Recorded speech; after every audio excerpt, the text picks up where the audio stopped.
It was, according to Iran, a red line crossed. Bahrain's decision to strip a leading Shia cleric of his citizenship after a renewed crackdown on dissent. Sheikh Issa Qasim is the spiritual head of the kingdom's Shia community. We're obviously alarmed by today's decision to revoke the citizenship of Shia cleric Sheikh Issa Qasim. We are unaware of any credible evidence to support this action. Bahrain is an island nation. It's home to the largest US fleet in the region. It has a majority Shia population of some 70%, but the ruling monarchy is Sunni. The treatment of Issa Qasim is stirring the hornet's nest. He remains barricaded at his home in the capital Manama, but this is a small part of the tensions at play in the area. Bahrain has had years of unrest. The Shia majority protesting long and hard against their Sunni rulers. But are their problems a microcosm of the other conflicts and proxy wars across the region?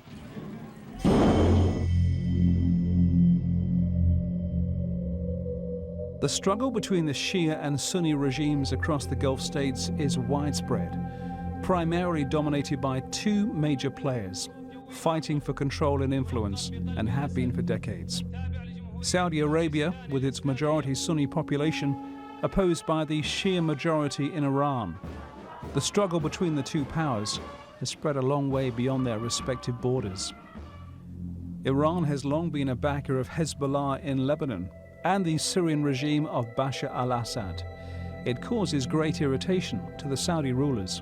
Unless we change the balance of power on the ground in a dramatic way, that once we do that, it will open the way for a political settlement.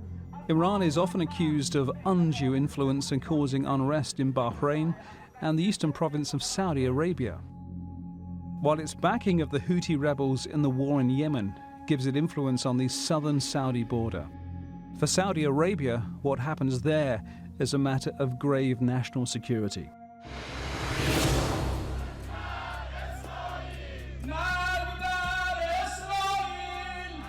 Tensions between Iran and Saudi Arabia have been ratcheted up to another level in recent months. On January the 2nd, Saudi Arabia executed 47 people convicted of being terrorists, including a prominent Shia cleric, Neighbour al-Neighbour. It caused widespread protest in the Shia world. The Saudi Arabian embassy in Iran was torched, while violent demonstrations broke out in Bahrain. The Bahraini treatment of Sheikh Issa Qasim has added to the anger. He's been accused by the government of promoting sectarianism and violence. They've also suspended the main opposition group, al-Wefaq. The current uneasy calm in Bahrain may well be shattered by events beyond its border. But is Bahrain the creator of its own issues, or a pawn in a far larger game? Francis Collins, The Newsmakers.